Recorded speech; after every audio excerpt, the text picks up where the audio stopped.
አባታችን አብርሃም በበዓለ መጸለት ዘንባባ ይዞ በዓሉን እንዳከበረው ነብይ ሊቁ ቅዱስ ያሬድ ኢትዮጵያዊው በአርባዕቱ በዛሬው በሆሳዕና አርባዕት በሚባለው ድርሰቱ እንዲህ ብሎ ተናግሯል። እምርት ዕለት በዓልነ ነያ አብርሃም አብ ተተመነያ ሰብሃ ወበዓለ ሰመያ።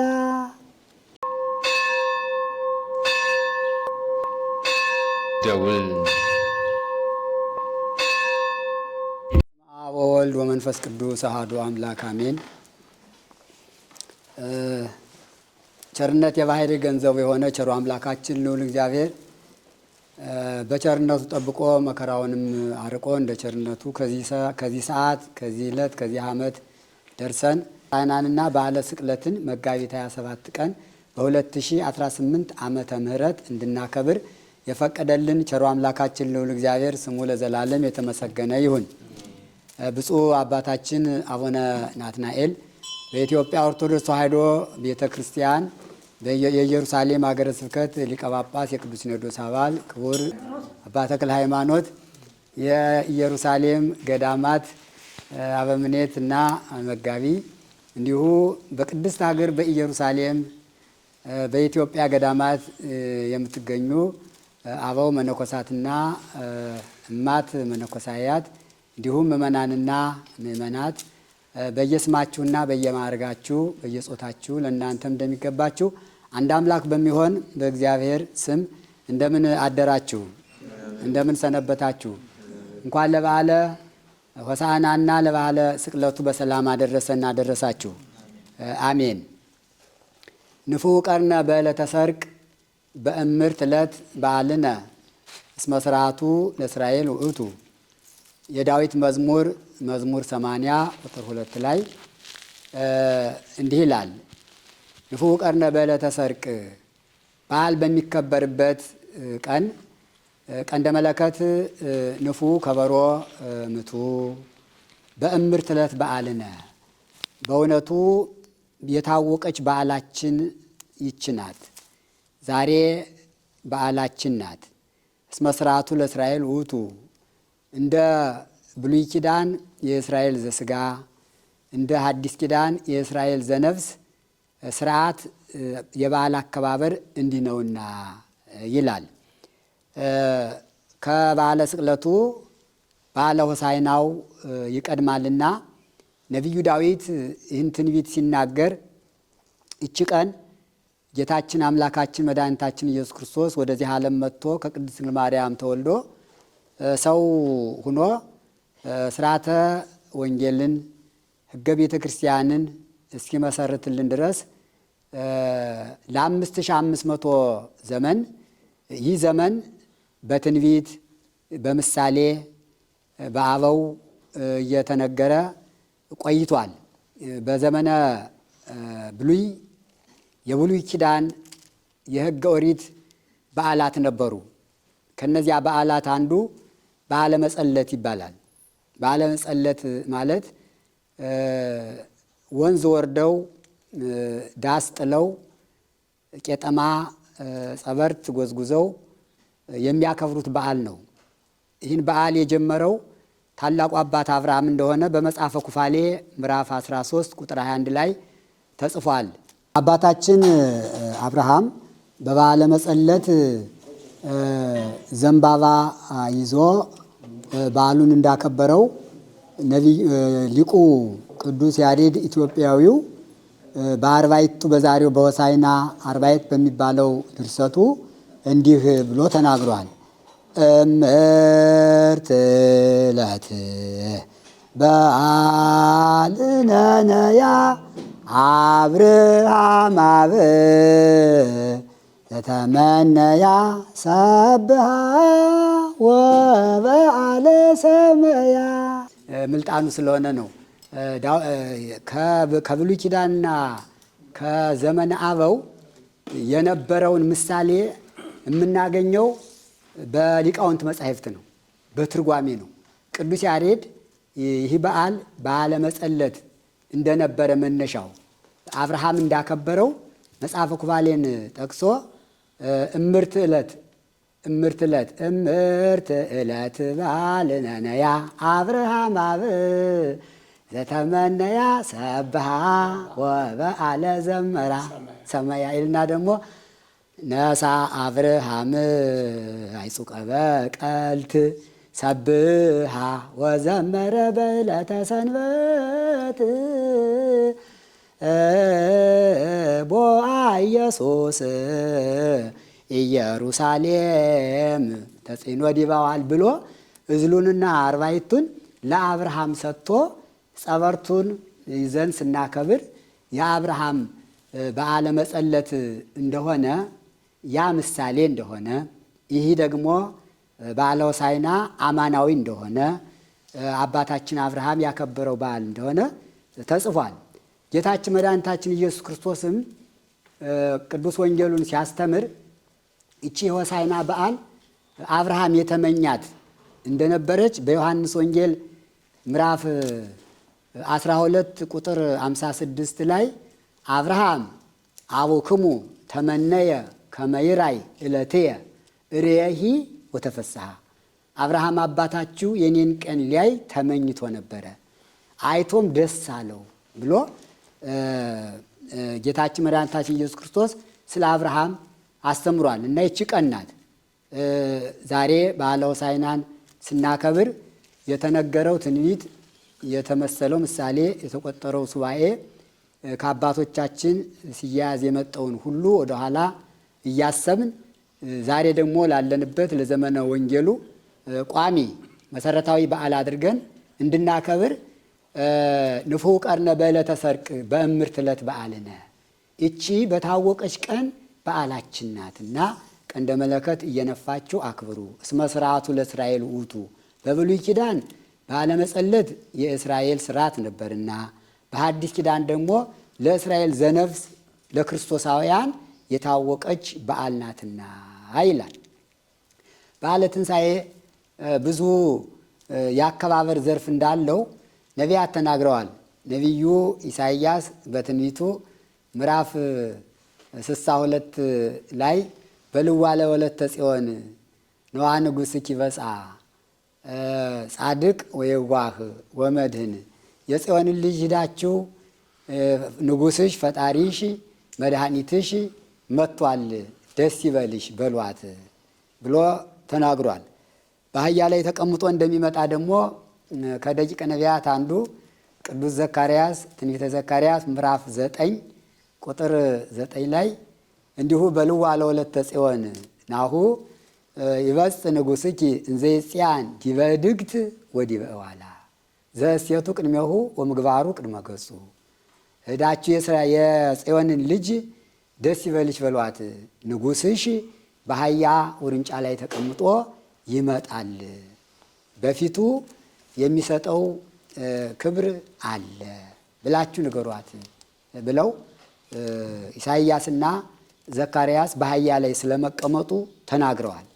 ልብስ እየተነጠፈለት ዘንባባ ተይዞ በፊት በኋላ አይሩግና ሕፃናት ሽማግሎችና አረጋውያን ሆሳዕና በአርያም ሆሳዕና በአርያም ለወልደ ዳዊት ለዳዊት ልጅ በአርያም ሆሳዕና መባል ይገባሃል፣ መድኃኒት መባል ይገባሃል። ቡሩክ ዘይመጽእ በስመ እግዚአብሔር፣ በእግዚአብሔር ስም የሚመጣ ቡሩክ ነው፣ የባሕርይ አምላክ ነው፣ እግዚአብሔር ነኝ ብሎ የሚመጣ እግዚአብሔር አብ አባቴ ነው ብሎ የሚመጣ እሱ ቡሩክ ነው እያሉ አመስግነዋል። ይህም በትንቢት ነው። ነቢዩ ዳዊት በመዝሙር 118 ላይ ቡሩክ ዘይመጽእ በስመ እግዚአብሔር ብሎ ትንቢት ተናግሮለታል። እና የዛሬው በዓል ትንቢቱ ብዙ ነው፣ ምስጢሩም ብዙ ነው። በአህያ ውርንጫ ለመቀመጡ፣ ጸበርት ይዘው ለማክበራቸው፣ ልብሳቸውን ለማንጠፋቸው፣ ይሄ ሁሉ ባለ ትንቢት ነው። ልብሳቸውን ለማንጠፋቸው ኢዩ የተባለ ንጉሥ አንድ ጊዜ ነቢዩ ኤልሳ በዚችው ቅድስት ሀገር ኢየሩሳሌም መልእክተኛ ልኮ ቅባ መንግስት እንዲቀባው ልኮለት ቀባውና ከወጣ በኋላ ምን አደረገልህ ብለው ጠየቁት። ባጭሩ ነው። ምንም አላደረገ አላቸው። ንገረን አሉት። አነገስኩ አለኝ አላቸው። እኛ የምንፈልገው ይሄን ነው አሉና ልብሳቸውን አነጠፉለት፣ ልብሳቸውን ጋረዱለት። ይህ በመጽሐፈ ነገሥት ላይ ተጽፏል። ሁሉም ነገር ስርዓት አለው። ነገስታት ሲነግሱ ልብስ ይነጠፍላቸዋል። መድኃኔ ዓለም ክርስቶስ ደግሞ ንጉሠ ሰማይ ወምድር ነው። እግዚአብሔርሰ ንጉሥ ውእቱ እምቅድመ ዓለም፣ እግዚአብሔር ዓለም ሳይፈጠር ንጉሥ ነው ብሎ ነቢዩ የተናገረለት ንጉሠ ሰማይ ወምድር ሲመጣ ልብሳቸውን እያነጠፉ ዘንባባውን እየዘነጠፉ ቅዱሳን አባቶቻችን ሐዋርያት ተልከው ጴጥሮስና ዮሐንስ አህዮችን ከቢታንያ ፈትተው እዘው መጥተው ልብሳቸውን ጎዘጎዙለት። እነዚህ አህዮች ራሱ ትልቅ ምስጢር ያላቸው እንስሳት ናቸው። በሆሳዕና አህዮች ብቻ አይደሉም፣ ደንጋዎች ሁሉ ተጠርተው የሚባል በሚገባ አክብረውታል። አፍ አውጥተው ተናግረውበታል። አህዮች ጌታቸው ማን ለምን ትፈቷቸዋላችሁ የሚላችሁ ሰው ቢኖር ጌታቸው ይፈልጋቸዋል በሉ። እንደውም በዚህ አቡን ይባላል። አቡን ነው። ቅዱስ ያሬድ በአቡንነት ደርሶታልና አሁን ብፁዕ አባታችን አቡነ ናትናኤል ናቸው እንዲሁም አቡኑን የመሩት። አቡኑ መርተውታል። ስረይ እንዲህ ያለው ስረይ ይባላል እና ባው ሀገረ ዘቅድሜክሙ ወትረክቦ ዋላ አድግሶረ ፍትሕዎ ወአምጽእዎ ሊተ። ይህ የሉቃስ ወንጌል ምዕራፍ 21 ቁጥር 28 ነው። ቅዱስ ያሬድ ደግሞ ዜማ ጨምሮበታል። ፍትሕዎ ወአምጽእዎ ሊተ እመቦ ዘይቤልክሙ ለምን ተፈትሕዎ ለእዋል፣ አህያውን ለምን ነው የምትፈቱት የሚላችሁ ሰው ቢኖር በሉ እግዚኦሙ ይፈቅዶሙ፣ አህዮችን ጌታቸው ይፈልጋቸዋል፣ ፈታችሁ አምጡልኝ አለ። ጌታቸው እንግዲህ እነዚያም ጌቶቻቸው ናቸው። ግን እነዚህ የእስራኤል የኢየሩሳሌም የቢታንያ ሰዎች ለአህዮች ጌቶች የሆኑ በመግዛት ነው። መድኃኔ ዓለም ክርስቶስ ግን ጌታቸው የሆነ በመፍጠር ነው። ልዩነት አለው። ይሄ ጌታቸው ይፈልጋቸዋል ሲል ከእናንተ ይልቅ እኔ እቀድማለሁ፣ እኔ ፈጥሬ ነው የምገዛቸው፣ እናንተ ግን እኔ የፈጠርኳቸውን አህዮች ነው የምትገዙና ጌታቸው ይፈልጋቸዋል ብሎ ዓለምን ለማዳን እንደመጣ ምስጢሩን ገልጦታል። በዚያውም ምስጢር አለው። ሰው ሁሉ ከማይሰራ ኃጢአት የሚፈታበት ጊዜ እንደደረሰ ለማጠየቅ ወይም አህዮችን የጠራቸው ዘመነ ሰላም ነው ሲል ነው ይላል። ቀድሞ ነቢያት ወደ ነገስታት ሲላኩ እንዳሁኑ የጦር ዘመን የጦርነት የችግር ዘመን ከሆነ በጥቁር በቅሎ ጥቁር ጭራ ይዘው ጥቁር ልብስ ለብሰው ነበር የሚሄዱ ይላል። ዘመነ ሰላም ሲሆን ግን በአህያ ነበር ተቀምጠው የሚሄዱ። ነጭ ጭራ ይዛሉ፣ ነጭ ልብስ ይለብሳሉ። ጌታችን መድኃኒታችን ኢየሱስ ክርስቶስ ንጉሠ ሰላም ነው። ንጉሠ ሰላም ነው። ንጉሠ ሰላም ስለሆነ በአህያ ላይ የተቀመጠ ለዚህ ነው። ሰላሙም እንዲሁ ይላል ነዋ ንጉሥኪ በጻ ዮም ሰላምኪ ሰላምኪ በልዋ ለወለተ ጽዮን፣ የጽዮንን ልጅ ሄዳችሁ ዛሬ ሰላምሽ ደረሰ ብለዋል። ንጉሠ ሰላም ነውና በአህያ ተቀምጦ መምጣቱ ለዚህ ነው። አንድም ትሕትናውን ሲገልጥ ነው ይላል። የቀድሞ ነገስታት በፈረስ በበቅሎ በተለያየ ክብር ባለው በሰረገላ ተቀምጠው ይመጣሉ። ለምን? የዚህን ዓለም ፍቅር የዚህ ዓለም ፍቅር በልባቸው ስለሚያድር ክብር ይፈልጋሉ፣ ክብር ይሻሉ። እሱ ግን ፈረሱንም የፈጠረ እሱ ነው፣ ሰረገላውንም የፈጠረው እሱ ነው፣ በቅሎውንም የፈጠረው እሱ ነው። የሚሻው ነገር ከሰው ምንም የሚፈልገው ነገር የለም።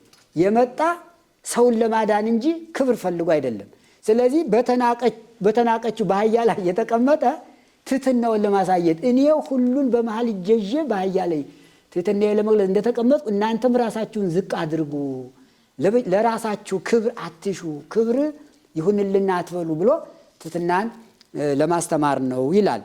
የጸበርቱ ምሳሌም እንደሚታወቀው የያዝነው ሰሌን በጣም ድፍን ነው፣ የተያያዘ ነው፣ አይገለጥም። አሁን እንዲህ እንዳለ ነው፣ ድንብል ያለ ነው። ውስጡ ግን ብዙ ነገር አለው፣ ብዙ ነው ይዟል። ግን ሰው ነው። ይህን ስንዳስሰው እንዲህ ስናደርገው ይሄ እጅ ይወጋል። ይህ ጌታችን የመድኃኒታችን ኢየሱስ ክርስቶስ ወይም የሥላሴ ይሄ አንድ መሆኑ መያያዙ የአንድነታቸው ይሄ የሚዋጋ መሆኑ ደግሞ ትምህርት ኃይል ትምህርት ተመዊ ኃያል ገናና ማንም የማይመረምረው አሁን እንዲህ ብናደርገው ይዋጋል። ባህሪውን ማንም መርምሮ አያውቀውም። የዚያ ምሳሌ ነው ይሄ የባህሪው የማይመረመር ሰሌን ረጅም ነው። እሱም ደግሞ ልዑለ ባህሪ ነው። ሰሌን ቁመቱ ረጅም ነው፣ ልዑለ ባህሪ ነው ይላል። ዘይት ወይራም ዘውንት ብለውታል። ወይራም ኃይል አለው፣ ኃያል ነህ፣ ገናና ነህ ሲሉ ይህን ይዘው በዓሉን አክብረውታል ይላል። እንግዲህ ይቺ ሀገር ኢየሩሳሌም አሁን ስላለንባት ከዚሁ ቁመን ስለምንገኝ ቤተፋጌም ቢታንያም ደብረ ዘይትም በዚህ በምስራቁ ያሉ ናቸው። አህዮ የመጣበት መንደር ቤተፋጌ ይባላል፣ ቢታንያ ይባላል። ከአህያይቱ ላይ ወጥቶ የተቀመጠባት ደንጃም ትታያለች፣ እዚያ ቤተፋጌ ላይ አለች። በአህያ ውርንጫ መጥቶ እየተመሰገነ ቤተ መቅደስ ነው የገባና በተለይ ቅዱስ ሉቃስ በወንጌሉ ሙራዳ አቀብ ይላል። ተራራውን ሲወርድ ከደብረ ዘይት ዘስሙ ኤሌዮን ተራራውን ሲወርድ በጣም በዓሉ በደመቀ ሁኔታ ይከበር ነበር ይላል። ቦ እለ ይጸርሁ ወይብሉ ቅድሜሁ ሕፃናት ቅድሜሁ አረጋውያን ድሬሁ። ሽማግሎች በኋላ ሆነው ሕፃናት በፊት ሆነው ሆሳዕና ሆሳዕና እያሉ የደብረ ዘይትን ተራራ በድምቀት ሲያደንቁት ያወዞሙ ፈሪሳውያን ደስ አላላቸውም። ወይቤልዎ ሊቅ የተሰምኑ እለ ይብሉ አርዳኢከ መምህር ደቀ መዛሙርቶችህ የሚሉትን አሰማም፣ ጩኸታቸው አደነቆረን፣ ዝም በሉ በላቸው አሉት። ለማርመሙ እሉ አይባን ይኬልሁ። ጥሩ ሰዎች ዝም ይበሉ ካላችሁ የዛሬው በዓል የሆሳዕና በዓል ታላቅ በዓል ስለሆነ ደንጋዮች ይዘምራሉ አላቸው። ወዲያው የደብረ ዘይት ደንጋዮች አፍ አውጥተው ሆሳዕና በአርያም ሆሳዕና በአርያም ሆሳዕና በአርያም እያሉ ከደብረ ዘይት አንስተው እስከ ቤተ መቅደሱ ድረስ ደንጋዮች ሆሳዕና በአርያም እያሉ እንዳመሰገኑ በሉቃስ ወንጌል ምዕራፍ 21 ቁጥር 28 ላይ ተጽፏልና በዓሉ ትልቅ በዓል ነው። እንስሳት ብቻ አይደሉም፣ አራዊት ብቻ አይደሉም የሚያመሰግኑበት ይህን በዓል፣ ደንጋዮችም ሳይቀር አመስግነዋል። አይነ ስውሮችም አይናቸው በርቶላቸዋል። ብዙ ምስጢር ያለው በዓል ነውና ከዚህ በዓል አድርሶን ስላከበርን ስሙ የተመሰገነ ይሁን። እንዲው ለዝክረ ነገር ያህል በዓለ ስቅለቱ ደግሞ ዛሬ ነው። ጥንተ ስቅለቱ ሁሉንም በሰፊው ለመናገር ጊዜ የለንም። ግን መጋቢት 27 ቀን ዛሬ በቤተ ክርስቲያናችን በአቡሻህር በባህር ሐሳብ ቀመር አንድ ላይ ውሏል። መጋቢት 27 ቀን በዓለ ሆሳዕና በተውሳክ እያርግና እየወርድ በ2018 ዓ.ም አንድ ሆኖ ውሏል እና ሁለቱም በዓል ነው ዛሬ ያከበርን፣ በዓለ ሆሳዕናንም በዓለ ስቅለትንም እና ከበዓለ ስቅለቱም ስላደረሰን ስሙ የተመሰገነ ይሁን። እንግዲህ ከሆሳዕና ቀጥሎ የምናከብረው ሰሙነ ሕማማት ነው። በሰሙነ ሕማማት ውስጥ ጸሎተ ሐሙስ አለ። ከዚያ ቀጥሎ ዓርብ በዓለ ስቅለት ነውና ያን ጊዜ በበዓለ ስቅለቱ ታሪኩ ስለሚነገር ዛሬ የሆሳዕናውን አክብረናል። ከበዓለ ስቅለቱ ደርሰን በዓሉን ለማክበር ቅዱስ ፈቃዱ ይሆንልን። የሰላም አምላክ ሰላሙን ይስጠን። የሰላም በዓል ያድርግልን። በሩቅም በቅርብም በውስጥም በውጭም ሆናችሁ በዓለ ሆሳዕናንና መጋቢት 27 በዓለ ስቅለቱን የምታከብሩ አባቶቻችን፣ እናቶቻችን፣ ወንድሞቻችን፣ እህቶቻችን ሁሉ በያላችሁበት እንኳን ለበዓሉ በሰላም አደረሳችሁ አደረሰን። ይቆየን። አሜን። ንፉዕ ቀርነ በዕለተ ሰርክ በእምርት ዕለት በዓልነ